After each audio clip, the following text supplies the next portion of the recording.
Nous, en ce moment, à Paris, on joue au théâtre du gymnase. Et là, en fait, on joue au gymnase. Et on a créé un théâtre, c'est bien, c'est super. En fait, c'est très agréable aussi de jouer dans un lieu un peu atypique comme ça, parce que ça va créer des choses nouvelles, ça va créer une soirée surprenante, inédite.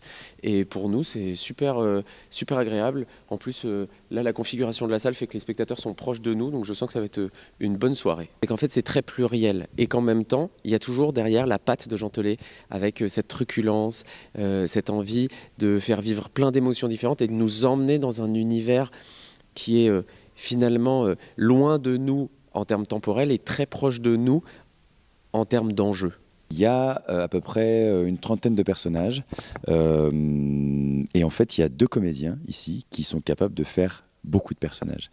Michael Hirsch, il fait 19 personnages sur ce spectacle, donc il a cette capacité exceptionnelle de pouvoir passer d'un évêque à une prostituée, à Monsieur Abraham qui tient un peu une sorte magasin de perruques, voilà, où il héberge les Montespan. Salomé Villiers, elle joue la Montespan sur la première partie du spectacle, et ensuite elle joue 6 autres personnages, et voilà, ils ont cette flexibilité incroyable de passer d'un personnage à l'autre, juste grâce à une perruque, une moustache, un costume, mais voilà, c'est très rapide et ce sont des très grands prestidigitateurs. Simon, qui incarne le Montespan, qui est vraiment le personnage principal de ce spectacle.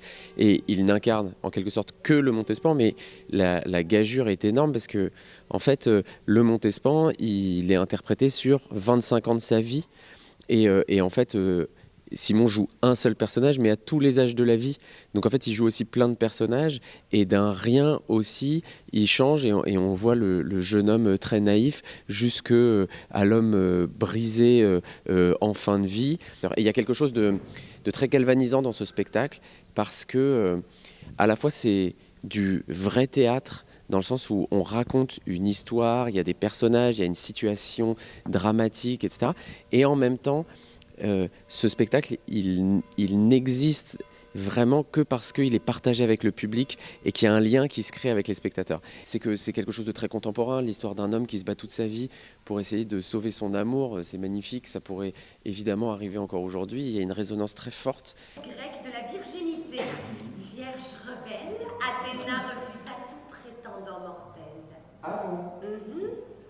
Alors très bien, déesse Athénaïs, si vous le dites, qu'il en soit ainsi. Moi j'étais très fière, très heureuse et très honorée, mais c'est un Molière totalement collectif qui récompense le spectacle. Votre cuisinière, Madame la Rivière, attendue hier soir de servir le dîner. Mais oui, avec votre nouvelle domestique. Ah oui, je sais, mais les parties de cartes se sont enchaînées. Et puis on pensait se refaire, mais on passe quand même par la porte de l'arrière-boutique, hein, Monsieur Abraham. Oh, bon, allez, les jeunes, allez.